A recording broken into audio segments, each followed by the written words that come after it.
Okay, Sam, I ran out of time in the last video, but anyway, we saved this out. Actually, the best way to save this out would be File Save As, and probably just make it a Photoshop document in the links folder. And let's rename it. I mean, what is this? It's probably the interior. Oh, interior. Let's just name it interior. You might want to put that it's in CMYK on the file name. Updating your file names shows me that you're not just rushing through stuff too. So let's actually go back in here. Let's click on this. Let's do it with the black arrow tool, and that's highlighted here. Let's do the relink button here, and we're going to relink it to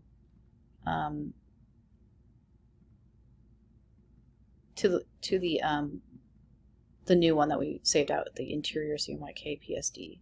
So at least now, if we look in the links panel, we can see that it's a Photoshop document, that it's in CMYK. It still has really low PPI, but we can see how big this is. If we use the white arrow tool, we can change the size of it inside the box. And actually, one thing you can do is in the properties panel, which I think I closed.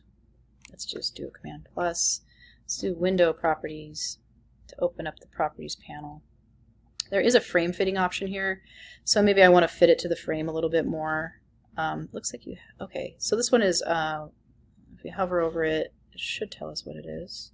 Fill frame proportionally. So if we check that now in the links panel, I'm going to tuck this in here. It's still at 117, but that's better than it was. So let's just bring it down in size even more using the free transform tool. So I'm going to push shift and just try to size it down to where the effective PPI is close to 250. That's at least 250. There we go. So that's probably the size that we should be using this at. Looks like you're okay. And then we kind of adjusted the font sizes, but we want to look at this. This is where this is going to cut off there. So let's just make this centered inside of these two panels, which will be the front page. Because if this is a 8.5 by 11 that's folding in half, that's the way it would be. It looks like this could be a 4-panel design too on an 8.5 by 11, but I don't think most 8.5 by 11 brochures have 4 panels. They typically have 3, which would be a trifold brochure at an 8.5 by 11. But let's just do it like this. And maybe instead of having this behind the text, we could put it behind the image or something. Because currently it's just really behind the image, even though this one's a little bit darker than like say this one is, it still kind of makes it hard to see what's going on with the text anyway. And then maybe we just need to bring this down a little bit more. For some reason your text boxes will not move in size for some reason. Okay, it's still not working. Okay, it's weird. So let's do a command. I'm just going to do Command A with it when I'm double clicked in there and select everything, Command C, and I'm just going to drag out another text box. I'm not quite sure why it did that, where it won't let me adjust it, so I'm just going to try a different mode. And let's see, I'll make this a 2-columner, and let's hope that this works. Okay, yeah. And then I'm just going to put some returns in there. That's awfully close to the edge. Oops, I didn't mean to put another W in there. Let's click out of there. So let's just move this stuff up a little bit. And you used an ampersand over here, so let's use another one here. And that's looking pretty good. And if we look here, this is where the fold is. I might need to make this come in just a little bit further. It's still not quite.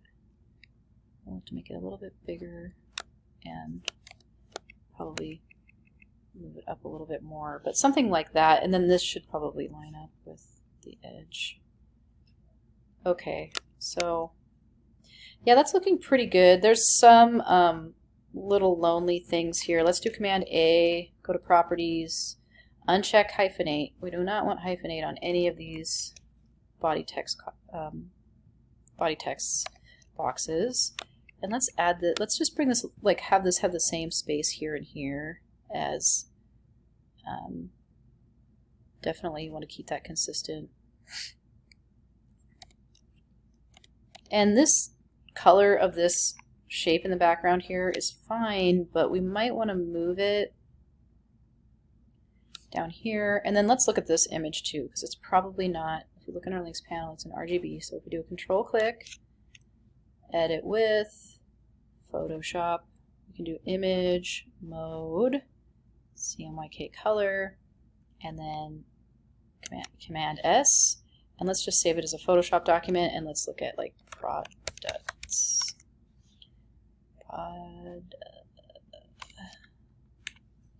.psd, save. So we made it CMYK.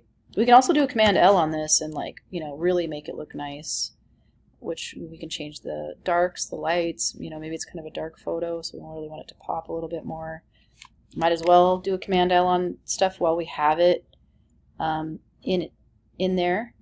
And then we can just click on this, do the relink button, and we're going to bring it to the PSD file that we made.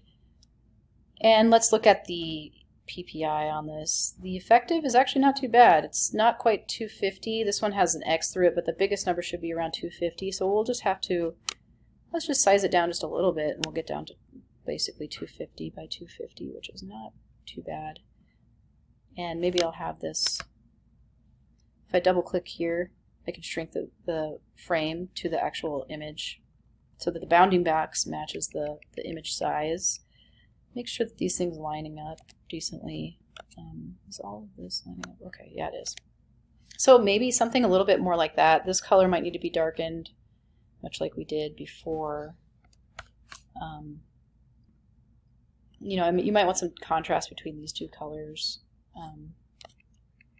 But maybe like something like that would be a good thing to do. And maybe we want to crop this down, or maybe even size this down a little bit more so it matches the other image maybe a little bit closer.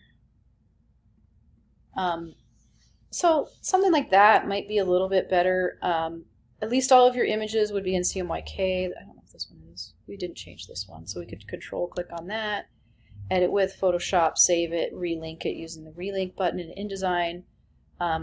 Getting everything, even this logo in RGB is important. Changing the colors on these so that the text is popping off enough. Making sure all of your, a lot of your texts are have the same spacing between all the elements plus the same sizes in your text, and same leading as well throughout all of your body copy, and same size obviously in the body copy as well. And then changing all of your images to CMYK, shrinking them down enough so that the PPI is at least at 250. And I do notice this text box has a stroke on it, so we want to come here and apply none. But if we can do all of these things, I'm going to have to move this up too because it's a little close to the edge there. So, but if you could do all of these things in these videos, you know, systematically just go through and try and make the changes that I made, I can update your grade to be, you know, at least an A-. If you can do most of the changes that I've talked about in these videos. So definitely updating some of the color contrasts. Definitely the images are huge, that they're the right effective PPI in the links panel, and the right color space, CMYK. Also just getting that consistency throughout and taking off the hyphenations on the text, and just the consistency in size and style throughout, and making sure that you are getting things actually lined up here. I'm a little confused as to what template you really are using here. If this indeed was a bifold, which means just fold it in half, this would actually be the back cover and this would be the front cover. So, and then this would be the inside. So I think what you would need to do is just grab all this, do a Command G, and just move it over here. And then, you know, maybe lock this down, grab everything else except for the grouped item. Oops, let's just actually, let's just move this. Let's just move the thing that I just did. Let's just move it over here for now, like off to the left. Why won't it let me move it? Your document's kind of goofy. I don't know what's going on with your document. Like it won't let me move certain things. But so if we can just move all of this over here. this would be the back cover. We want to make sure it's centered correctly. And then we can move this to the front.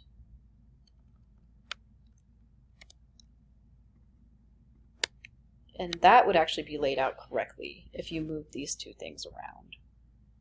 Sorry to make so many changes, but there's some problems, and this is probably a reflection on myself that I really didn't give you enough resources.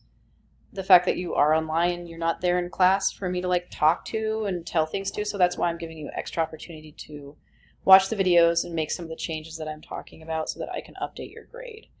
And so when you open up the brochure, this will be, totally the inside area, but the front page will always be on the right and the back page will be on the left. So anyway, I'll let you go there, but I really think that this is a really nice brochure, and I really do think that you did a good job with this. I just think that it just needs some more refinement, and you just needed a little bit more tweaking, but it has a ton of potential, and I think it's a really nice design.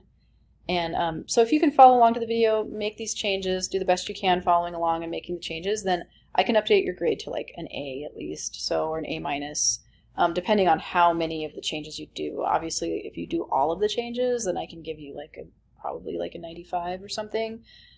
If you don't do all of the changes, you might get closer to in the B range, depending on how many changes you did from the video. So anyway, we'll talk to you soon, and have a happy holiday. And also try to get this in by Sunday, December 12th, before 11:30 p.m. All right, talk to you later.